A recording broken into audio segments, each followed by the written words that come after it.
Hello and welcome to the SFCA podcast. Our goal is to inspire travel. We want to expose you to what Miami and South Florida has to offer. From Key Biscayne to Coconut Grove, South Beach to Calle Ocho and everywhere in between. Miami is a vibrant city and offers a wide array of popular attractions and venues. Come join us. Welcome everyone. Winter is finally here. If you haven't been outside already, 65 degrees is the current temperature. Amazing. New York, as of yesterday, was 28 with a potential of snow. No, that was Boston. New York was like 32. So they're in the depths of winter and we're in the tropics enjoying South Florida weather. Zero humidity. Average temperature in the afternoon, 80 with lows of about 65, 70. In fact, this weekend, we're actually going to dip into the high 50s, which will be interesting. How did Basel do? One thing I noticed was that the crypto parties were gone. Maybe it had to do with FTX. Who knows? The art festivals like last year, I had friends in the hotel and restaurant and livery business that reported a decrease in traffic of about 25 to 30% year over year. We'll find out from Andrew if that's the fact. Companies continue to lay off, especially in the retail, as consumer has scaled back in their spending. Does that same hold true for travel? I believe people are realizing that experiences are more important than actual tangibles. If you remember back all the Christmases past, can you really remember all those gifts? But you'll always remember those amazing trips that you took with your parents and with your kids. Those are lasting memories. So I do believe that travel is what moves you, not so much the tangibles. But we'll find out from Andrew as well to see if the travel is in an uptick or a steady pace or a drop. A special recognition to all the sales teams, hotel managers, and support staff that are on the call. We truly appreciate your support. For those of you just joining us for the first time, welcome. On this call, we're going to share some facts, figures, stats in South Florida tourism. We also have some entertaining informational facts that we hope you'll enjoy. Is this our first real season? We'll soon find out. How is Florida trending into the new year? Andrew has all the stats and he'll give us an update. We also have more information as well on what's going on in the new year. I want to ensure that everyone's familiar with the chat feature. We've activated, everyone can communicate with each other. So when we finish each component, we do have some giveaways. We have some great giveaways, in fact. Our hottest commodity today in today's day and age is fuel. Thanks to our friends at Wildlife Adventures, we'll be giving away a $50 gas card. We also have 2 tickets to the SoFlo Jazz Festival in January, particularly January 7th at the North Beach Bandstand. More information on that to come. Also, $100 gift certificate for a Fish Called Avalon on Ocean Drive, a premier seafood restaurant that's been around forever. And then brunch for 2 at the notorious Jaya at the 5-star Ceci Hotel in South Beach. All you have to do is focus on the presentations, listen to the question, be the first to give the right answer via the chat, and you can win. If you are a winner, you cannot win any other prizes during this call because we will disqualify you in order to give others an opportunity to win as well. I want to introduce you to our panel, our stationary people that have been here since almost the beginning. Andrew Wobensmith from the Greater Miami Convention and Visitors Bureau. He's the man with the stats and the facts. And also Ceci Velasco, Miss South Beach. She is a director of the Ocean Drive Association. Love the concerts in the park every Sunday. And now more than ever, it become more appealing because the weather is just perfect. Our special guest today will be Annabel Lopez of the she's executive director of the Lincoln Road Business Improvement District, the BID. Rihanna Aedo from Wildlife Adventures. Lori Bacon from the Jazz Festival. And we shall start. So we're going to go ahead and start with Rihanna. Rihanna, are you ready with your presentation queued up? I am. Here we go. Thank you, Miguel. I appreciate it. You're welcome. We're ready when you are. Go ahead. Okay. All righty. Good morning, everyone. Thank you so much for your time in advance on behalf of us at Wildlife Adventures. So Wildlife Adventures is an eco and cultural tour company. We came into fruition about 8 years ago. The owners, Ben and Ceci, who are lifetime aficionados of environmental education, kind of took a look around a few years back and realized that here in South Florida, a lot of the eco attractions and eco tours are somewhat touristy. They tend to attract large amounts of people, and they wanted to expose visitors to South Florida to what the real Florida is. And so we wanted to provide immersive, authentic experiences in the wildlife habitats of South Florida. And so that's where our passion lies. It lies in preserving the planet by means of environmental education and bucket list experiences. We do offer round trip day tours and multi-day tours. We pick up from anywhere in South Florida, essentially, and we go to places such as Everglades National Park, Big Cypress National Preserve, and the Florida Keys. So we offer a few different tours in the Everglades. This happens to be a very popular one. It's our Part Day Everglades tour. The duration is about 5.5 hours, and that does include transportation. And it's important to note that for all of our tours, we do pick up and drop off directly from the guest hotels. We do encourage guests, if they would like to meet us at our meetup spot in the Everglades, they are welcome to in their personal or rental vehicles, and their vehicle will be safe for the duration of the tour. So our Part Day Everglades tour is a really lovely glimpse into Everglades National Park. We take a nature walk throughout the park, specifically in the Big Cypress National Preserve area, and it's led by one of our seasoned biologists. And then we do a 70-minute airboat ride on the north side of the Tamiami Trail, and we go far off into the land of the River of Grass. This is facilitated in collaboration with Native company guides who are extremely knowledgeable on the wealth and abundance of the wildlife out there. And so they take us to a native tree island. We get to learn a little bit about the history of the natives out there as well. So I have this little clip. I'll share it with you. It's just a short glimpse of what to expect. Oh, sorry about that. There you go.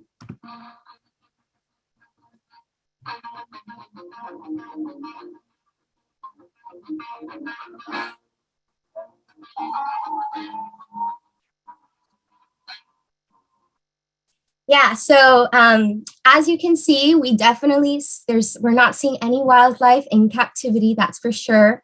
We're getting up close and personal, and we're having really beautiful encounters. So this is just a little bit more of what to expect on our walking tours, as well as on that airboat ride. And to the right, you can see that our biologist, our naturalist are always present and engaged with the guest. There is just one of our vehicles, which at the moment we have 5 operating Sprinter trucks. They're comfortable, they're new, and they seat about 13 people, which is the maximum amount of people that we do go off on our tours with. So they are really intimate, exclusive tours. Then we have our full day Everglades tour, one of them. So this is about 9 hours. Again, the pickup and meetup situation is the same. This does include a nature walk led by an experienced naturalist, the 70-minute airboat ride that I previously spoke about, as well as a really fantastic boat trip all the way in the pristine 10,000 islands of Everglades National Park. And here, rather than so many alligators, guests will be able to experience bottlenose dolphins, which come also in very close proximity to our boat. They love to give us a really nice show and follow our boat as we make our way along the waterways there in the 10,000 islands. And our full day tours are pretty inclusive. They include a wonderful lunch at a scenic spot in Everglades City, as well as visiting a historic trading post there where we also take off on the boat tour. And there we have the pricing. And then this is just some of the wildlife and scenes that one can expect going out in the 10,000 islands. This is an extremely well-preserved area. So the wildlife is very abundant. Here we have our bottlenose dolphins. You can see how close they get to us. A not so lucky turtle there that the alligator is enjoying. And then we have our spoonbait, roseate spoonbait, and a beautiful cluster of visiting white pelicans, which we're always very excited to see out there. Then we have our full day Everglades tour, but with the wet walk. So rather, this is essentially the same. It has the exact same excursions we do on the previous one. However, this includes this bucket list experience of walking through the swamp. And as intimidating as that may sound, it's actually very safe. We've gone out thousands of times on this tour. We do provide the walking stick as well as water shoes to go into the swamp. And believe it or not, the wildlife, although present, stays far away from us. And as I said, our biologists are really seasoned on the ecosystems out there. And at the moment, we are actually offering $15 off for this specific tour. So we do encourage your guests to join us on the wet walk. It'll be unlike anything they've experienced before. And I just want to show you a beautiful glimpse of this, because we do get to see, you know, when you go into the swamp, you're getting a really live experience of the wildlife that you wouldn't otherwise get maybe so much on the outskirts of these tree islands. So we get to see lots of rare orchid species, as well as some beautiful migratory birds. So I'll show you a little glimpse of this.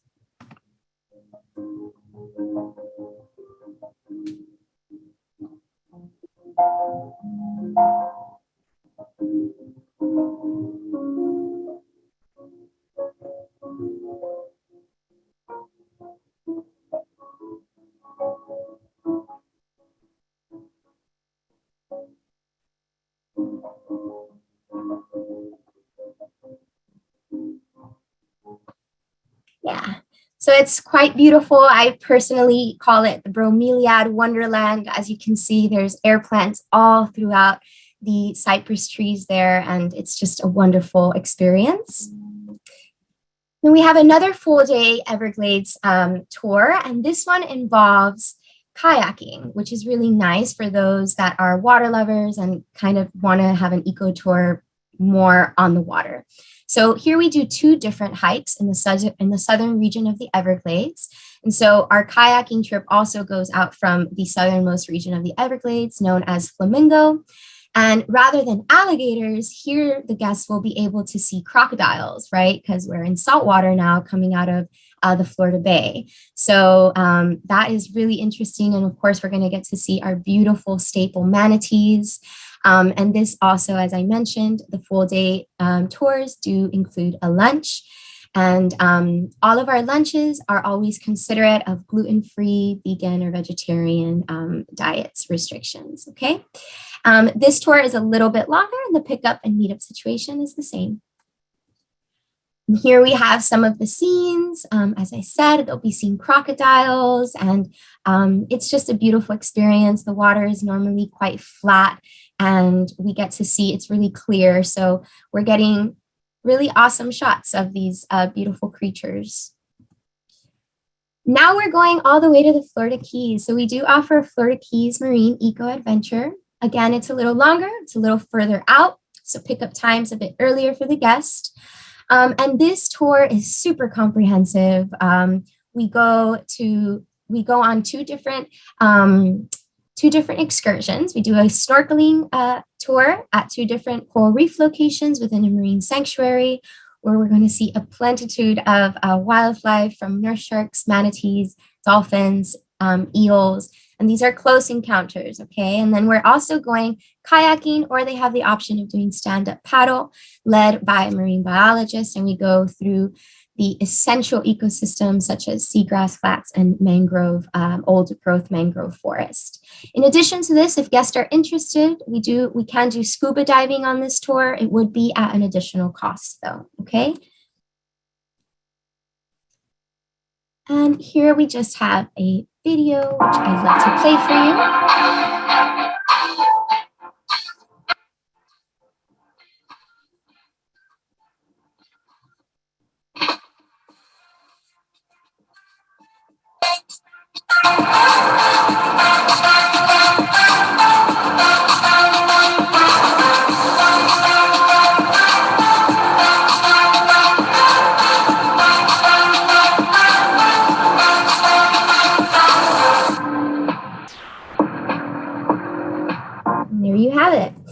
So from the Florida Keys, we're coming back to Miami and getting down with the Cubans in Little Havana. So we do offer a really cool tour that is great for visitors that kind of want a bit of cultural immersion as well as nature immersion. And so on this tour, we do a part-day airboat ride and a Little Havana walking/driving tour.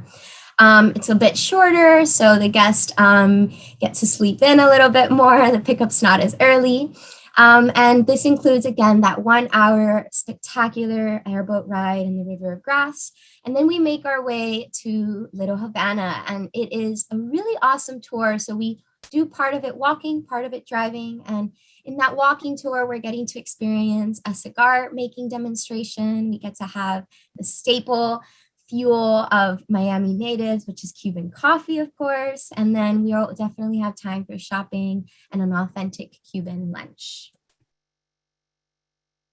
And so here we have just a large group actually enjoying a catered lunch. And so, as I previously mentioned, all of our tours are maximum. We go out with 13 people, and that's what our Sprinter trucks comfortably seat. But we can make all of our tours private experiences, as well as we can accommodate large groups and corporate tours. And the corporate tours are great. We definitely involve them in team building activities where they will be able to get really comfortable with their colleagues, especially on that swamp walk. And the accommodations are there, as well as if they would like to do a catered lunch, that's always feasible for us too. So yeah, if you guys we would love to have you. So if you want to book a tour with us for your guest, this number is who you can contact. You can call us, text, or WhatsApp. We're operating until late at night, and then online reservations are 24 hours a day, of course. We do ask for at least a 48-hour advance in the event that there's any cancellation. And I just want to leave you all with the opportunity to come and visit us. We want to encourage all the concierges to come for a complimentary tour with us to experience firsthand the magic of the Florida Everglades and of other ecosystems. And you are welcome to bring a +1 with you when you come on your complimentary tour with us. So thank you so much for your time. That wraps up my presentation. Thank you, Brianna. Amazing. Thank you very much. What a question for you. What is the most popular tour out of all the tours you offer? What is the most demanded tour that you have? Certainly the part day Everglades tour. I think it's great because it's the guests get to enjoy their morning and early afternoon really submerged in nature, and then they have ample time to enjoy the rest of their day. But I will say, as I mentioned, that swamp walk, you cannot miss it. I highly encourage everyone to convey to their guests the magic of that swamp walk. Cool. That one's a great one. Well, thank you. Are you ready for your question? I am. All right. And what is the question for everyone? Remember, you're going to answer via chat. First person to answer. Rihanna's going to see who the correct answer is. I don't know the answer. Only she does. So go ahead. Great. So, all right. So I did mention when I was speaking about our the 10,000 Islands aspect of our full day Everglades tour that we do see some wildlife out there. And a particularly special, beautiful creature we see are the dolphins. So I want to know what kind of dolphins they are. And I think someone answered Jacob Schaefer. Jacob Schaefer? Schaefer? Schaefer. Got it right? Yep, he did. Wow. Bottlenose dolphins. Good job, Jacob.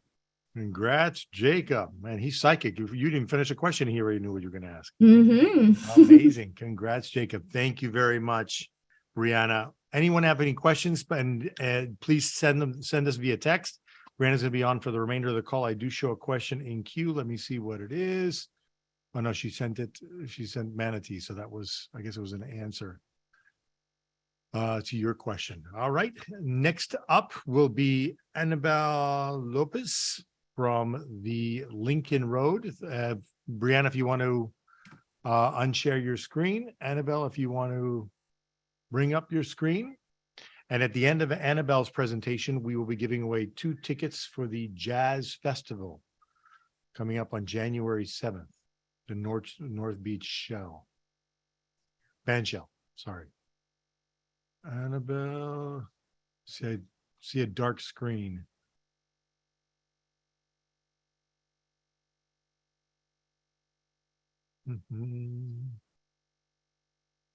You guys see it there. Go to presentation mode.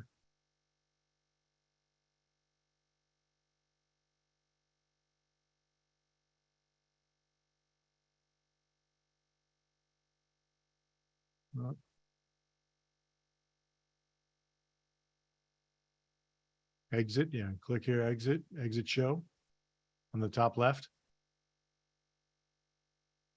Top left, excuse us 1 second while we resolve this. There we go. And now slideshow. You can cancel the subtitles. You don't need that. Just on the top left, that red dot, and then open your slideshow from the beginning, from the start, top left. Whoop, not the emails. Close emails. There we go. And then cancel this as well. Cancel the subtitles, that little cue box. Annabel, you may want to get out of the PDF presentation version of it. And close the PDF presentation. There we go. You can go this way if you want. Just open it up. Open up the whole screen.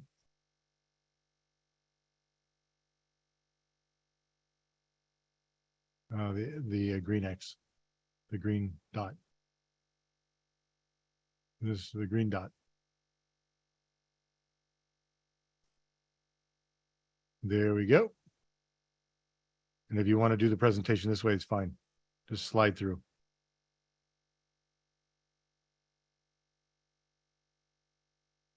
Audio.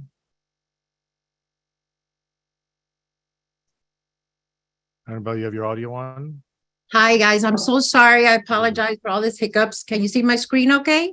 Yeah, you got to move it down a little bit. I only see a part of the first slide. Slide down with your slider. Up and down or right to left.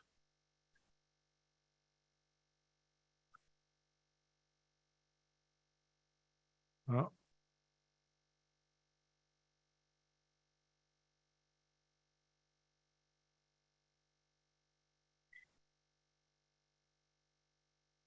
I don't know why. Can you see it now, Miguel? We only see part of the Lincoln Road. Can you do it in the PowerPoint, not the PDF? I'm just trying to get the full screen here. I don't know why it's not showing up my full screen. Hold on 1 second. You want to remove screen share and try it again? See what happens? Sure. Remove screen share. Try one more time, come up, and then we'll go from there.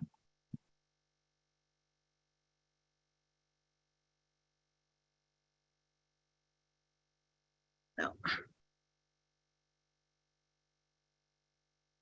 Miguel, how about you start with the next and Okay, I'll very well. I do I'll that go way. ahead We and don't do want to that. waste anybody's time. Okay, if you want to unshare yours so I can go to the next one.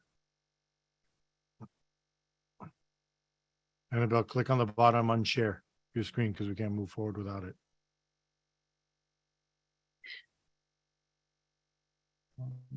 Let's see, panelists.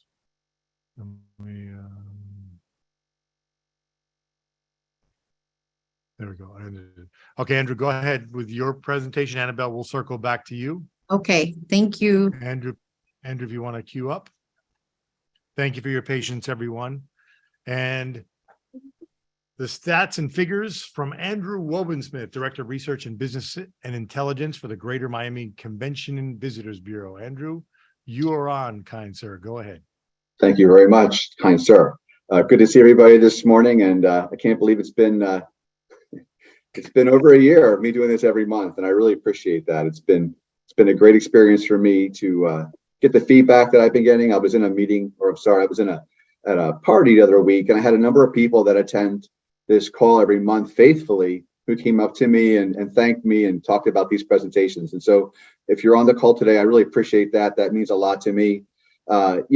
Working for the Greater Miami Convention and Visitors Bureau, and particularly in my role, it's not like a regular company, right? Where, we have a product, our product is Miami, we sell Miami. But in my particular position, there's really no metric to follow, right? I just do research. I just provide different types of information to people. So for me, what really matters is when people, particular stakeholders, come up to me and tell me that I'm doing a good job or that they appreciate the information that they're getting. And that makes me feel good.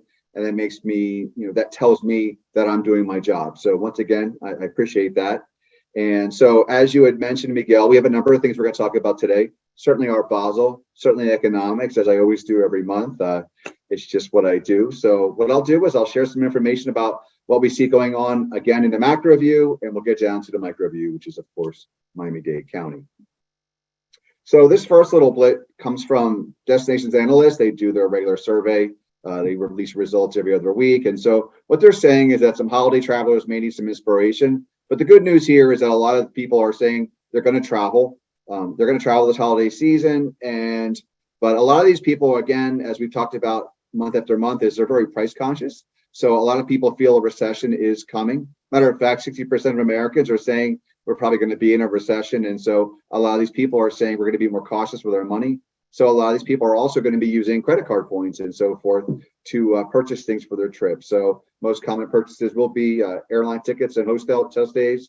Although another thing too, which I find interesting, which is something we've seen here in our market, is that there are a lot of people who are saying they're going to plan to stay in a home of a friend or relative. And we've seen that this year as well. Matter of fact, this last year and a half, we've seen a lot more people who we surveyed throughout our county saying that they're going to be staying with friends and family as opposed to staying in paid lodging. So that's pretty interesting. I think that kind of lends to the spending.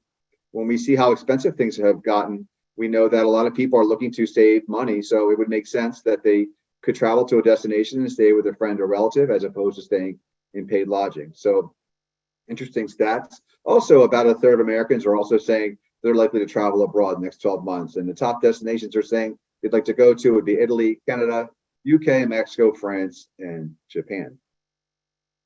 We'll talk about macroeconomics because, as you well know, I do like to talk about economics. And so as we understand, and I'm sure lots of us here could probably do all the macroeconomic research we want just by simply logging into our bank accounts, maybe reaching into our pockets and pulling empty pockets out, or you could be looking at your 401k, any number of ways you want to look at it. We've talked about this for months.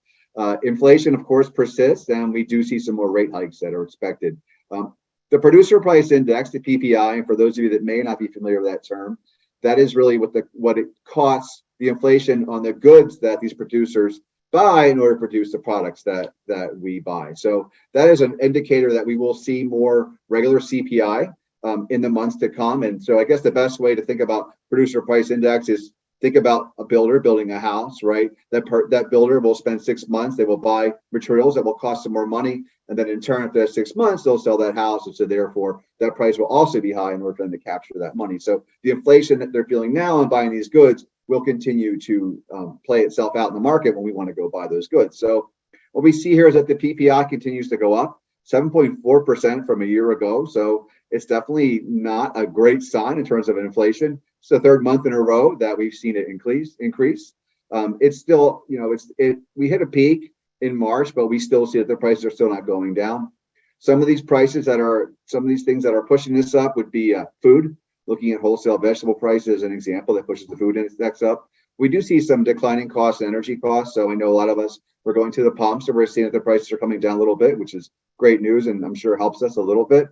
However, looking ahead, the markets are now looking at this CPI, which is coming out tomorrow morning. Should be interesting to see what they come out with. And again, looking at these rate hikes, we do expect that the Fed will continue to raise these rates quite a bit more.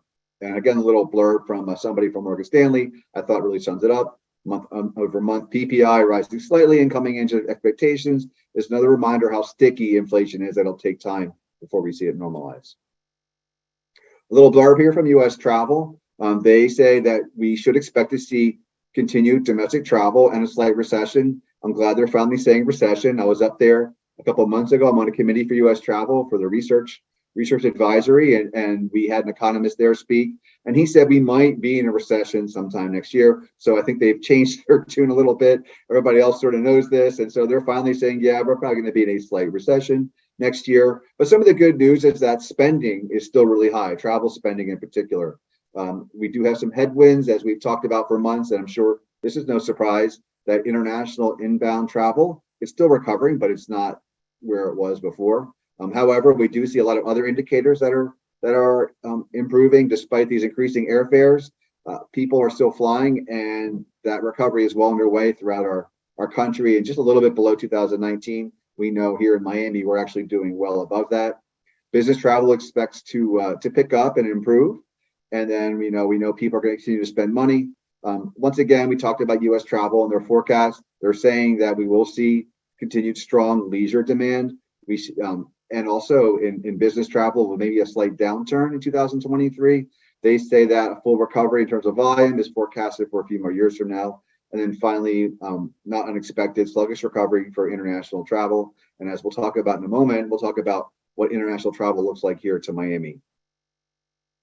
A little blurb here from TripAdvisor. They're saying that we should expect to see quite a bit of activity here in Miami Beach. Right now, Miami Beach ranks number 7 in their seasonal travel index. So that's great news. And they're also saying here, much like we've seen in this other data, I like to use different sources of information, as you well know, that will point to the same thing. And so they're saying here, just over half of international travelers, and the same with US, are planning to spend more on travel this year. So even despite these different inflationary pressures, people are still saying they want to travel and they're going to spend more money. Let's take a look at kayak.com. Kayak.com is a great way to look and see what that search activity looks like in these different destinations around our country as well as around the world. And they compare 2019 to give us a benchmark as to how we're doing as well as other destinations. So I picked Miami as well as a bunch of other destinations that we would consider to be some competitors. And the good news is, as I watch this every week, while things are down a little bit versus 2019 in terms of search activity on Kayak, Miami's consistently at the top. So while things are down, we're not down like the other destinations. So when you look down that list there, it's sort of the expected destinations. Looking towards the bottom, New York City has continued to struggle. Chicago and then Los Angeles, who, no surprise, California will take more time. In terms of recovery, we're not in recovery anymore. I think that's safe to say. Starting next year, we're going to stop looking really at 2019 unless we want to compare ourselves to other destinations, but we're just simply not, we're simply so much further ahead than these other destinations. It's almost not fair. But the good news is, in terms of search activity, we're still, much like we were doing in 2019. Other destinations continue to struggle quite a bit. And once again, I'll share that again in another way. Looking at dining activity, this is data that comes through Open Table. This is what they measure, their volume of in-house dining. These are a number of people going through their establishments. That top table there shows the different Florida cities, and this data goes back to right before Thanksgiving. So let's look at Thanksgiving to now, and what we see here is that Miami, again, just shows continued strength. Miami Beach, the same. Most destinations in Florida are pretty strong. Maybe a few are a little bit weaker than we are right now, like in Boca Raton or Orlando. Not doing poorly, but we're certainly doing better than them. That bottom table there, looking at these top destinations that could be our competitors. We see Las Vegas really strong, San Diego, and then as you go further on that list, you see that things get quite a bit weaker. And as we just mentioned, as we just saw in the previous chart with Kayak, it's saying the same thing. It's saying Brooklyn, Chicago, New York are certainly not doing as well as we are, and they're still struggling to get their visitation up to where they used to be. Little bit of cruise news here. The little blurb here is that Royal Caribbean, Celebrity Cruises are both saying they have record-breaking booking days following Black Friday. That's just awesome to see. And, looking at the bottom here is a little chart I created that shows the daily volume of passengers at Port Miami. And we can see here what I've done is I've just taken pre and post COVID here. And that red line represents the monthly, every month, the daily number of passengers. I'm sorry, it's a little difficult to spit out. Versus 2019. So that red line represents what it used to be. That blue line represents what it has been in the last year. What we can see here is a nice convergence by the summertime, where by the summertime, basically our volumes of passengers every day on average has hit where we were at in 2019, which was a very strong year. So that's great news. And we see all the way up into November here that we're very close to where we were in 2019. Taking a moment here, look at our top visitor markets, as I mentioned here. I'm going to share with you a little bit about what we've seen in terms of what are our top international destinations, what are our top domestic destinations that we see in our market right now. But first, across the top here, real quick, from January to September, looking at our volume of visitors, that means domestic, international, Florida resident, that means day tripper or overnighter. We see that domestic is extremely strong for the first 9 months of this year, up about 35%. International is also coming back, 47% from a year ago. Florida resident, still strong.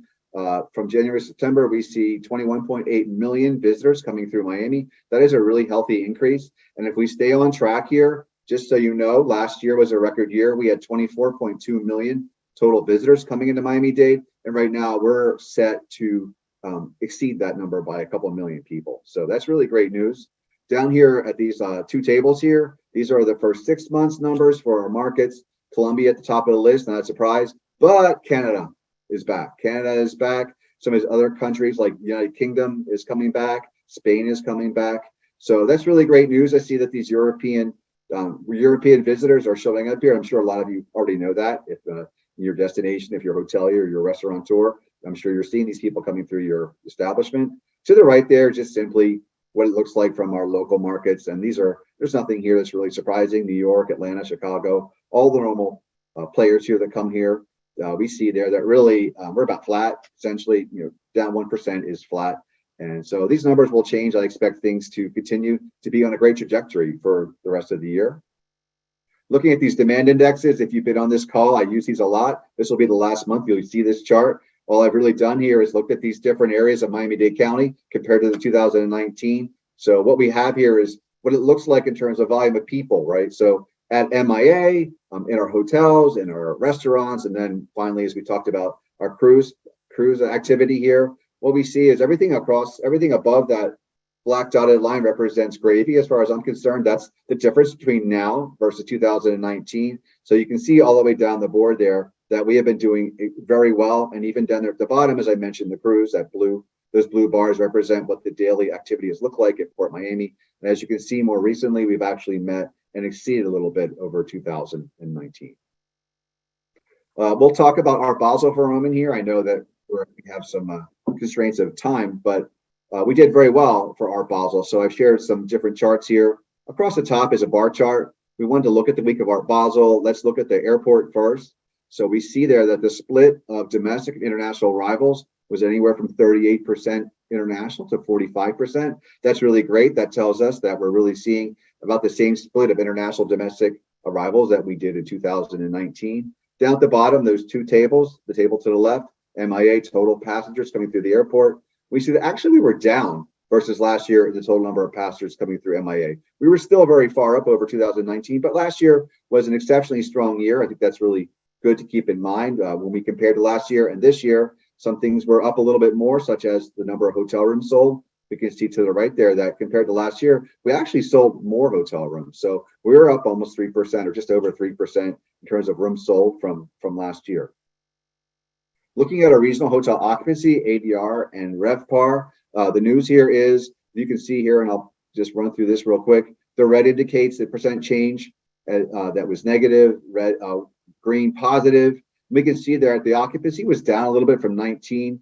The same in some areas in 2021 and 22, but that has a lot to do with the fact we've added a lot more inventory the last year, 2 years, 3 years.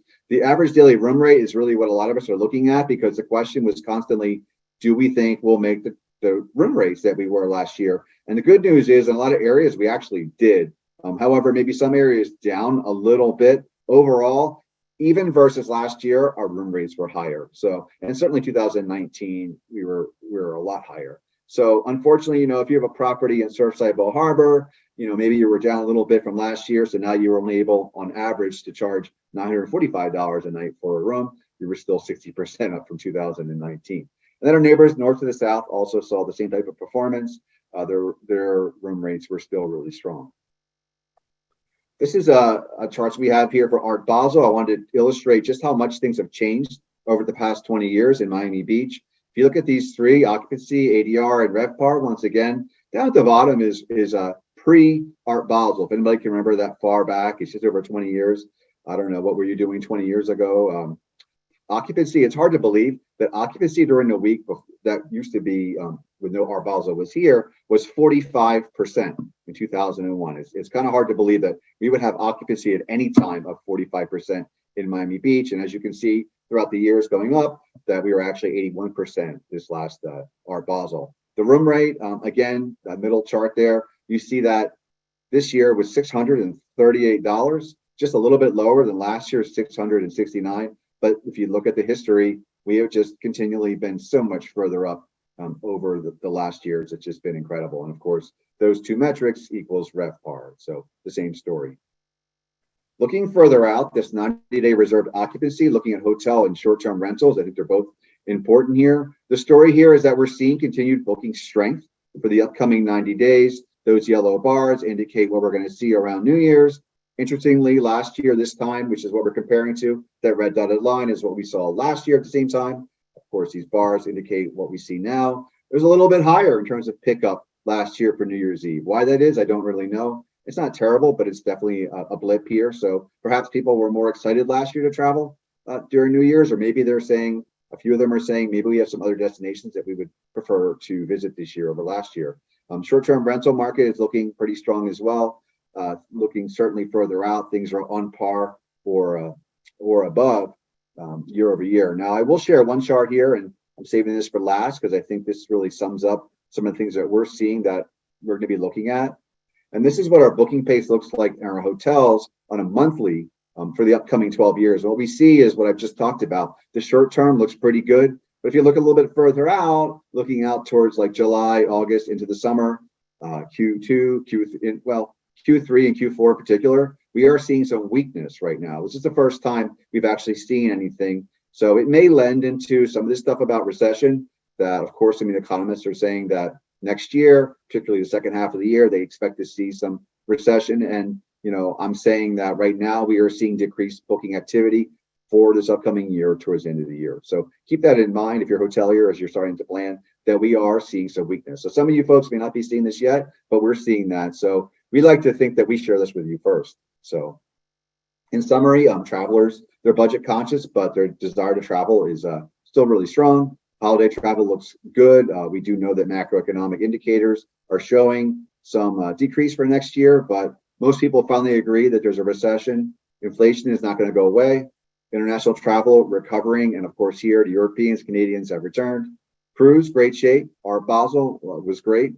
And then finally, when booking activity for lodging looks good, but we are starting to see this pace soften. So we'll definitely be watching this metric. This is what I would call the canary in the coal mine. So this is a new development. So hopefully you've gotten something out of that. I ran through a lot of information. Certainly, if you have any questions, just feel free to reach out and you'll get a copy of this deck as well. Andrew, as always, amazing and informative. Thank you very much for all you do and all the stats and figures you get together. You make it interesting and educational at the same time. You have your question ready to go. Actually, we do have a question. I'm sorry. We did have a question that I have to pose to you. Allow me a second to get it. 1 second. And the question was from Elba Machado. In 2023, would 2019 still be relevant for travel hospitality industry for comparison purposes, or should we just use year over year for 23 versus 22? Well, in our case here, we decided as an organization, because we look at different things, different ways, that for us, it's not going to be really relevant to look at 2019 for this coming year. However, if you're going to compare to other destinations who are still perhaps doing that, then that would be the way in which I would do it. So if we're going to compare to New York City, I would look at 2019 if they're doing the same. Otherwise, no, we think we've moved on from that. Perfect. Thank you very much. And you have your question for the group? Very simple, as I try to do with all the information. In 2001 in Miami Beach, what was the occupancy for the week during Art Basel? Okay, here we go. Woo. Going through 2001, I show 45. That would be acceptable answer. Yes. Yamila, congratulations. You are the winner of a $100 gift card for a fish called Avalon. Good stuff. You can take me if you want. If you can't find anybody. There you go. So if you need a date, Yamila, Andrew has volunteered. And if he's not available, I can go as well. Or both of us, whatever. All right. Let me, I'm going to go ahead and take care of the PowerPoint for Annabel. Annabel, you are on. Allow me a second to get the share screen up on my end. Well, thank you for having me, Miguel, and apologies for that technical hiccup there. No worries. Allow me a second. Let me just get up on my screen. Share screen. Here we go. You guys should be seeing it shortly.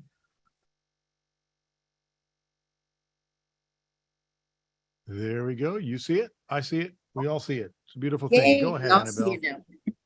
Well, again, I'm Annabel Yopes. I'm the executive director of Lincoln Road Bid, and I wanted to share some updates on Lincoln Road and some of our new tenants that have coming on board and what's coming in the future. So, yeah, next slide. Next For slide. those of you who are not familiar with Lincoln Road, we're about 8 blocks of retail, shops, cafes, and of course the events. It was created back in 1912 by a gentleman named Carl Fisher, where he really imagined this full pedestrian walkway from the bay to the beach. Again, we have about 250 stores and 8 blocks of beautiful gardens and shops and cafes. And when we have weather like we're having today, there's nothing like a beautiful day on Lincoln Road. We have a lot of culture surrounding our district, obviously from the convention center, which is only literally blocks away, to the Fillmore, which is on renovation right now. We have a great partnership with the New World Symphony, the Colony Theater, of course, FIU Urban Studios is literally across the street from my office. We have Ulite Arts. We have a pop-up from Richard Orlinsky. We have the Peekaboo Gallery, and we have many more cultural and art that really surrounds our district. Really, I don't think there's any other footprint within South Florida that has so much art and culture around a district like this. I also wanted to share of all the wonderful development that's happening within our area. Most recently, Michael Schwo, a developer, will be redoing the 407 building. Which is the infamous clock tower building that's on the 400 block. Miguel, you can go to the next slide. I'm sorry. Sure. This is the rendering of what it's going to look like. It is absolutely gorgeous. And again, how the road is going to continue to elevate from a Class A office standpoint is going to be impressive. This particular developer has 3 Class A office projects going on. This one on the 400 block. There's one on Washington right across the street from this particular building. And then the other one is on Alton Road in the old Epicure building. So you're going to see a lot of this wonderful elevated office opportunities to bring in and attract the best businesses to Miami Beach. And of course, along with the actual offices, we have a lot of hotels coming in within our area. The most important, I guess, for us, most is going on and really hit ground already is the Grand Hyatt Convention Center. I think who lived in South Florida for many years have been wanting this to happen so we can be competitive with so many other, destinations for the convention. So this broke ground. We're excited. Hopefully it's going to be finished by 2025. And again, we're going to have this major complex just surrounding our district.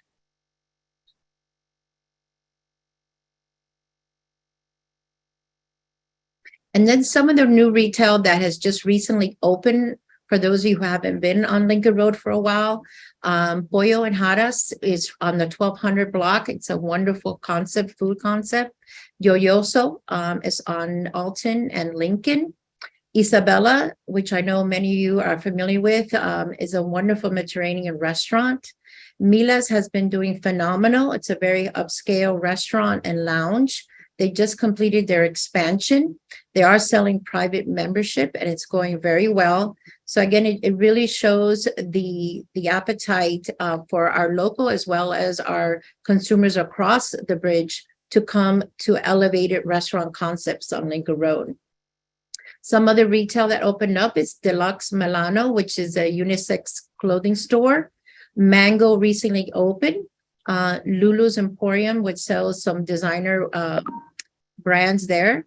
West Elm, Moonlighter, Lululemon expanded, Pellet Soccer, and then recently opened is Express Edit.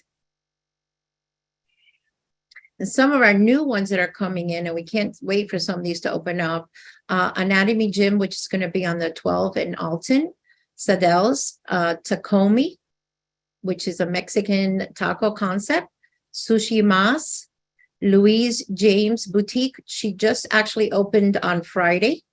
Oro and Elixir restaurant will be right next to Mila's.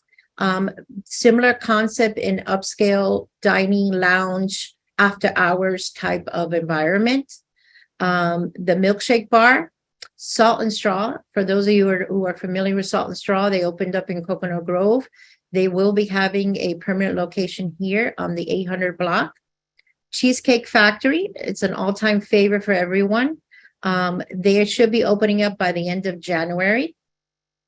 There's a wellness studio for cycling and meditation opening up in the 400 building. Van Gogh Immersive Experience, it's going to be a dining concept with a Van Gogh experience attached to it. And then we're getting an amazing concept called Andres Carne de Res Restaurant. Will be coming to the 500 block, just literally across from the New World Symphony. It will be a 3-story restaurant. It's a very popular concept in Colombia, in Bogota, which has a lot of entertainment, a lounge component as well. So they should be breaking ground very shortly, actually early next year. And then recently announced there is a lounge tapas space coming to the 1111 building on the 4th floor. Again, bring a little bit more life and entertainment into the Lincoln Road district. And of course, we do a lot of cultural happenings. And we had a wonderful new deco ensemble, which was featured in October 7th and 8th at the Colony Theater. Currently, we launched this exhibit with a French artist. His name is Richard Orlinski. And you're going to have 14 beautiful oversized sculptures that are all along Lincoln Road from Alton to the 400 block. And you see these majestic animals. People have been engaging with it quite extensively. This exhibit will run through the end of March. They also have a pop-up at the 800 on Lincoln Road as well, which will run through the end of March. So if you haven't seen them, you have to come out and take a look at these. We also have on the 1111 building hanging a Keith Haring banner, which is called Speak on Liberty. It's a 90-foot banner that was created back in the 80s by the artists, along with 1,000 city kids. These are local kids that participated with the artists in creating this amazing banner. This exhibit will be on through mid-January, again at the 1111 building.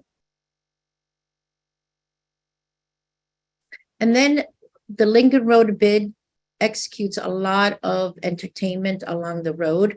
Many are like surprise and delight, so you can see what's happening and create a dynamic environment here. Currently, we have Urban Space Holiday Market. We have about 54 vendors. Thank you to the concierge who came out last week and did a private tour with our folks from Urban Space. This will run again through February 15th, right after Valentine's Day. So if you haven't had a chance to come out and visit, please come out. We also have the ongoing antique market and farmers market. The farmers market is every Sunday, and the antique market is every other Sunday through April. We do have Salty Donut that comes out and does a pop-up on the weekends. We have our open tango that happens the third Wednesdays of every month. And this is all free, by the way. You can invite your guests to come out. It's a wonderful time. It's a great time to learn how to tango and meet new people. We will be doing Make Music Day in June again. We also work, obviously, with our local partners for Miami Pride Day. And then on an ongoing basis through the end of January, for right now, we're going to be doing Live on Lincoln, which is free music, Saturdays and Sundays on Lincoln Road. We usually have it at the Euclid Oval. So again, it's a wonderful time to come out, eat at one of our cafes, listen to live music. Again, these are all free events to guests. And then, of course, we partnered with our friends from the South Beach Jazz Festival, which we will be hosting, and we're a big sponsor of every year. If this year will be January 7th and 8th, 2023. On the 7th, it will be on the Euclid Oval. We're going to have many students performing. And then on Sunday, it will be at the 1111 block on the stage there. So it is a full day of entertainment and different performers. So again, it's a free event for everybody. It's a great time to bring out the family. Again, we always have our tree, our holiday tree, which is on Euclid. Miguel, if you can go back. I'm sorry, one slide. We have our Christmas tree that we have on Euclid Oval, which is Euclid and Lincoln Road. We did welcome Santa with a wonderful holiday parade this year. Of course, the menorah and Hanukkah celebration will be happening on December 18th on Sunday around 4 p.m. And then we have our Santa's Cabana, which is free to take a picture with a tropical Santa from Fridays, Saturdays, and Sundays. Also all on the Euclid Oval area. And then we also offer free wellness classes to our residents as well as to the guests that are staying at the hotel.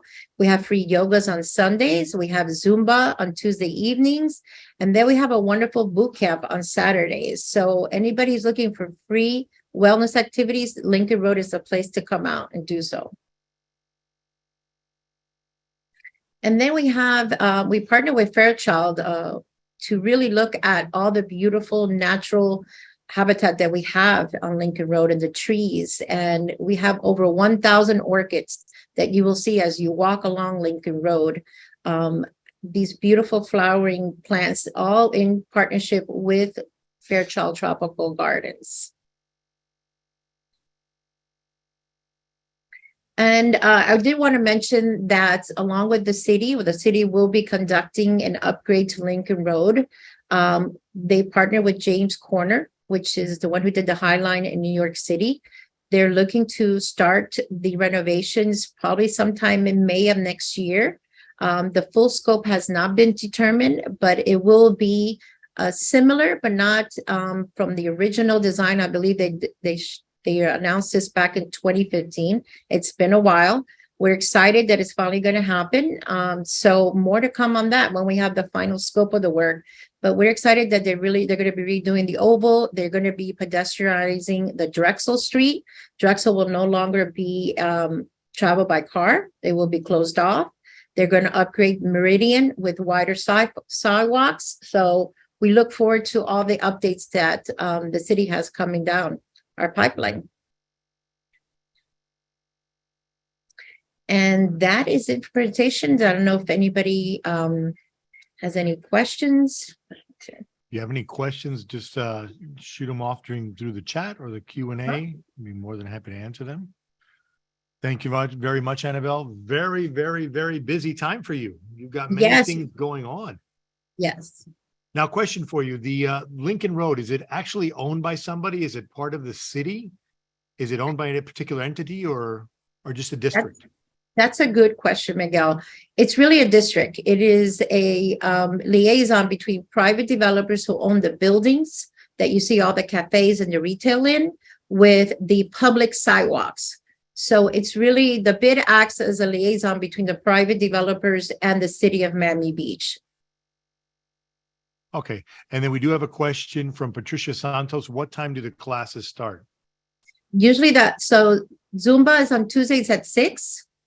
And then we have the 9:30 is the yoga on Sundays, and then also 9:30 on Saturdays. And you can go to our website to see all the specifics and also to see the teachers who conduct these classes.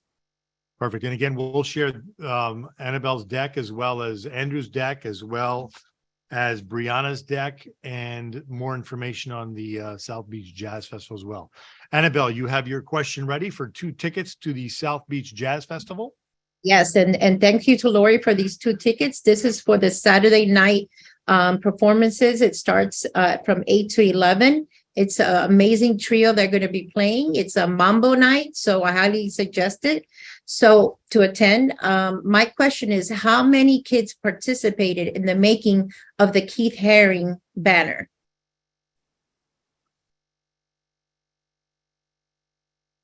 $500? Nope. Anyone else? 50?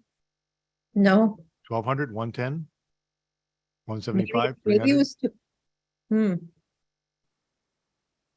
Should I give another question, Miguel? Oh, we have a winner. 1,000. Erica. 1,000. Erica. Erica, congrats, Congratulations. Erica. Perfect. Great listener. Thank you, Erica. Thank you, Annabelle. Erica, we will Thank get you the you. tickets shortly. And that's again, January 7th. And now let me unshare so I can get Ceci on board with her guests, and we can talk more about the South Beach Jazz Festival. Thank you very much, Annabelle. Great. Go Thank ahead, you. Ceci, you are on. Thank you. So I'm the executive director of the Ocean Drive Association, but also the chairman of tourism and hospitality for the Miami Beach Chamber of Commerce. So I've been doing this for a little bit, Miguel and I in the webinar. I have to tell you that Elba, if I don't get Andrew's data to her every Friday, she starts going into like withdrawals. So Andrew, your very first comment was you're supported and invigorated by feedback that this data actually means something, and it means so much to us. And we're so appreciative of getting this data because it really helps in our projections and planning. So keep sending it, and you send it to me and I send it to a much bigger group throughout the entire district. And like I said, we've got some people that if I don't send it to them by Friday noon, they're already texting me, telling me that they need that information in order to continue to do their business. And also, Annabel, welcome to our South Beach Alliance. One thing that I have said over and over again is coming from Ocean Drive, my competition is not Washington, and it's not Lincoln Road, and it's not Wynwood. Our competition is Nashville and New Orleans and Cancun. So we all come together as a South Beach Alliance because we are the greater destination when you're coming to Miami and Miami Beach. So we welcome having those partnerships on Washington Avenue and Lincoln Road, and even Wynwood. We're very happy about that. So working together for the destination. And I'm really excited about the idea of continuing that green belt, which is a further development on Lincoln Road on those two blocks that are right now where the bus station is, because that would allow people to flow from our hotels, our Art Deco hotels, walking over to the beach walk all the way to Lincoln Road and then to the convention center. So it's completing the vision. So I'm really supportive of what's going on over there. And I think us and the industry need to wrap our heads around it. This is such a great development, and support it as best that we can moving forward. Ocean Drive for the holidays, it's, Lincoln Road's the shopping area, and Ocean Drive, we have this wonderful beachfront Lummis Park, where we have been since February putting the Ocean Drive Promenade music series together every Sunday evening. Depending on the sun, it's either at 5 p.m. or 6 p.m. or 7 p.m. We want to make sure the audience isn't in the dark. So we're right now at 5 p.m. and we've had some wonderful things going on. Last week was the New Deco Micro Ensemble. And then yesterday was the French Horn Collective. Coming up is going to be Papa Quattro. So this is the first time that we're partnering with Miami New Drama, and they're going to do Papa Quattro Christmas next Sunday at 5 p.m. And Christmas Day happens to fall on a Sunday. So we are going to have a 5 p.m. Christmas Day music, part of the music series. And it's going to be Miami Beach Classical Music Festival singers doing some typical holiday, ecumenical, across the board, not just Christian and not just Jewish, but there's going to have a nice little rounding of holiday music with professional singers, but then we're also going to be having a sing-along. So it's a wonderful time to come out with the family, oceanfront on the property. It's part of the promenade, and that promenade area has no vehicular traffic. So it's just last night was so beautiful. I saw little kids dancing to the French Horn Collective. And I thought, this is a wonderful opportunity for people to bring their little kids and introduce them to classical music, elevated music, and let them run around in a park. You're not going to take them to the New World Symphony and make them sit there and listen to either New Deco or the the New World Symphony or Amernay, but you can bring them to the park. And I see them all, kind of dancing ballet and jumping around and strollers. And I mean, really a beautiful opportunity to bring people. We had over 200 people last night, so it was really lovely. And Lori has pitched in for me when I was traveling. So Lori and I work very closely. I'm on the board of the South Beach Jazz Festival. Actually, pre-festival, we used to do Dining in the Dark. It is really sponsored by Power Access, which is a disability awareness program and entity, not for profit. It has evolved to use the South Beach Jazz Festival as a vehicle for that message. It's about what people can do, not what people can't do. But Lori has come on board with us a couple of years now, and she's the new executive director. The organization is growing. She's put together this wonderful lineup, and it really has to be a stop where people will come to Miami Beach, specifically to experience the Jazz Festival, because it really has blown up. We're incredibly grateful to the Lincoln Road Business Improvement District, because since we started the festival, they've been a very strong supporter of what we're doing. And now we have the Miami Beach Bandshell in North Beach. I'm loving the Mambo because it's a legacy group. The what is it called? The 3 Palladium, whatever, but it's a legacy group of the sons of the greats. So I'm not going to go into the details because I'm going to let Lori do that. Thank you so much, Ceci and Miguel and the group. Thank you so much for having me today. As Ceci said, I'm the executive director for Power Access and the South Beach Jazz Festival. Ceci is actually one of our founding members. This January 5th, 6th, 7th, and 8th will be the 7th annual South Beach Jazz Festival. We're very proud of our program. It is through Power Access, our nonprofit for disability inclusion, awareness, access, and opportunity in the arts for people of all abilities. The festival has a range from student artists, local favorites, national and international stars. It is held at venues throughout Miami Beach, and it's really a great opportunity to expand the experience that your guests have when they come to Miami Beach. It's both free and ticketed performances, so there really is something for everyone. We've curated this. Our music production team is through the Rhythm Foundation, and it's just amazing. So the festival has expanded to 4 days this year. Faina Theater sponsors our opening night. We have Monty Alexander. He's performing for us just before he leaves for the big jazz cruise, which is an international event. So this is a truly unique and beautiful performance. Steinway is also a sponsor of that event. Tickets range from $60 to $125.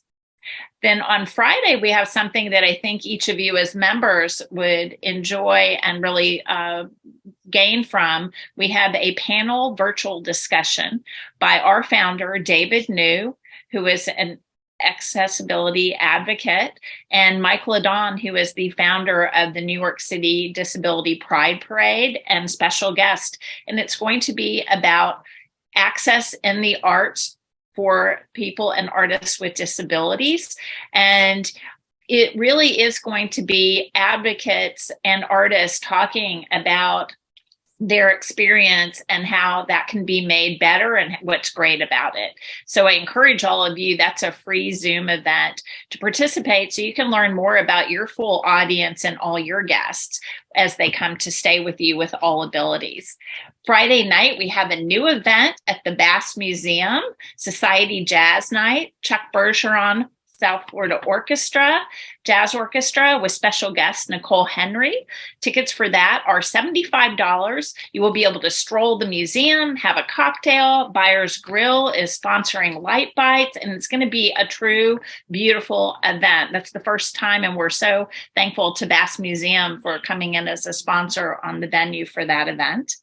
Saturday, all day on Lincoln Road, we have the Jazz for Tomorrow student stage. These are award-winning students. It goes from 10 in the morning until 5 p.m. and it is all day. We have Young Musicians Unite. We have JECC. We have the Broward college jazz combo, and many other bands for a full day of music where you can grab a table. We'll have seating, and thank you to Annabel and Lincoln Road Bid for sponsoring. Then Saturday night, we have big concert. This is the Big Three Palladium Orchestra. This is the South Florida premiere. The Big Three are the sons of the original founders and fathers of Latin jazz. We have Tito Puente Jr., Tito Rodriguez Jr., and Machito Jr. With a 17-person jazz orchestra. They have played London, they played the Hollywood Bowl, they played every major jazz festival, but they have never played South Florida.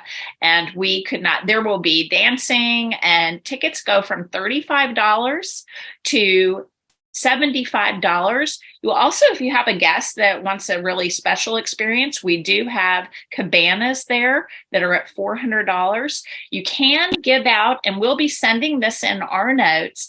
There is, for the Mambo night, a discount code. It's local, all caps. It's for a 20% discount. It is not restricted in any way. So we encourage you to, give a gift to your guest and let them know about the band shell discount code. Then on Sunday, January 8th, this is the big day of the festival. It is all free. It is on Lincoln Road. It's on the 1100 block, 1111 Plaza on Lincoln Road. And thank you again, Lincoln Road Bid. This is a big stage. It starts with Ari Reynosa, who is a local, very well-known young man that has overcome many disability challenges in his life. He's a crooner. Michael Bublé, Frank Sinatra. He's going to open the festival for us at 11 in the morning. Then we have the Goodwill Spirit Band, who just recently played the New World Center. We have the Wendy Peterson Quintet, local, very well known throughout the entire country.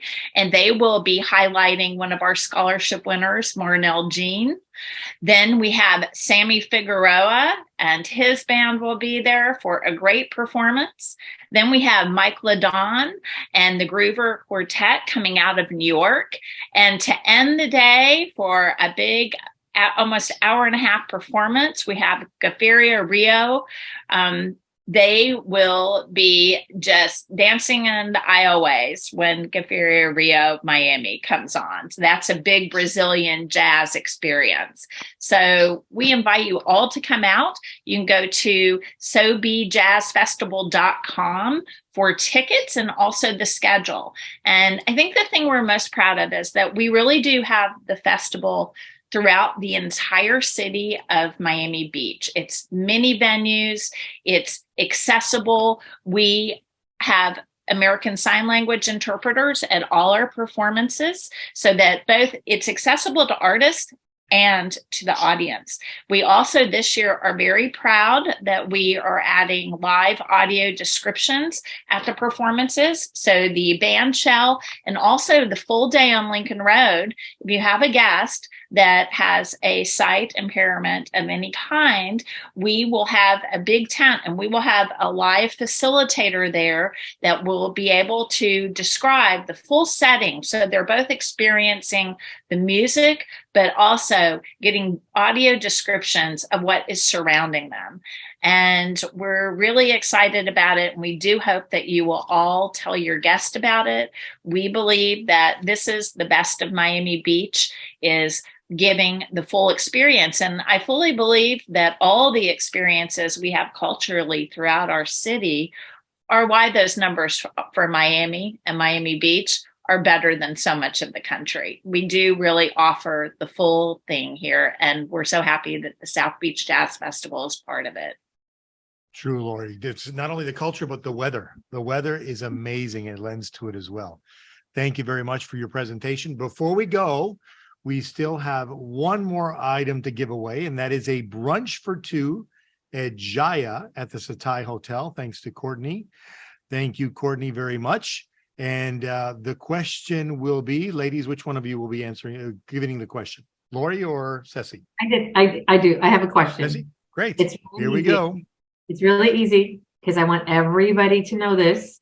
and come out on Sunday night. Who's playing Sunday at the Ocean Drive Promenade Music Series? Who's playing on Christmas on Sunday? No, next Sunday. I'm sorry, next Sunday. Yep, next Sunday. Next Sunday. It's important. Come on, we got to get people out there who I don't see anybody. No. There we go. Palladium. No. The Ocean Drive Promenade Music Series. Who's playing next Sunday? Everybody's looking it up. Yep. It's not hard to look. Here we go. Classical Oh, music singers. goodness. No, that's Christmas Day. Three Sons of the Greats. That's the South Beach Jazz Festival. And that's the South Beach Jazz Festival. Nicole Henry. No. Oh, I thought this was going to be an easy one. Easy for you. Yes. Anyone? Going once, going twice.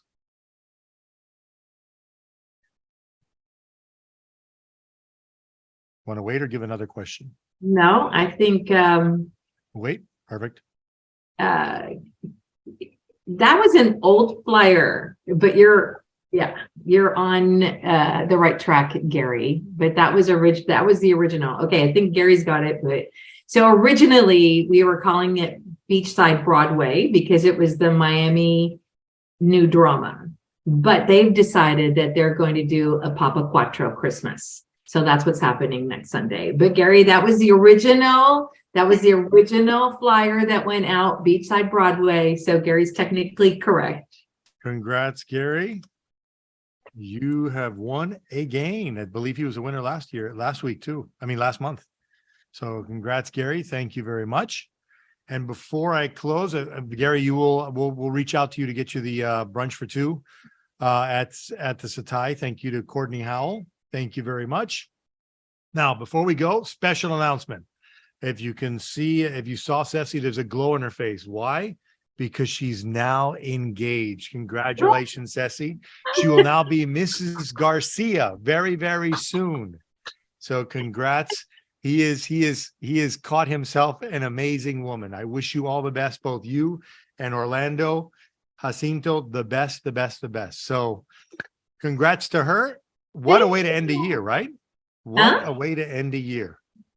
A huge thank you to Ceci and to Andrew, the future Mrs. Garcia. Thank you, Rihanna, Annabel, and Lori for all your information. Don't forget to subscribe to our newsletter and the Maestro in the Know. Congrats to our winners, Gary, Jacob, Yamila, and Erica for your winnings.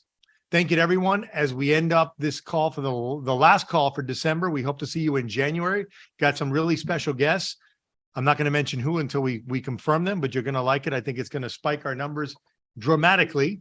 Until then, thank you, everyone. Have a wonderful Christmas, New Year's. Stay safe, be safe, enjoy South Florida weather. Bye-bye. Take care. Bye. Thank you. Bye. Thank you. Our goal is to inspire travel. We want to expose you to what Miami and South Florida has to offer. From Key Biscayne to Coconut Grove, South Beach to Calle Ocho, and everywhere in between. Miami is a vibrant city and offers a wide array of popular attractions and venues. Come join us.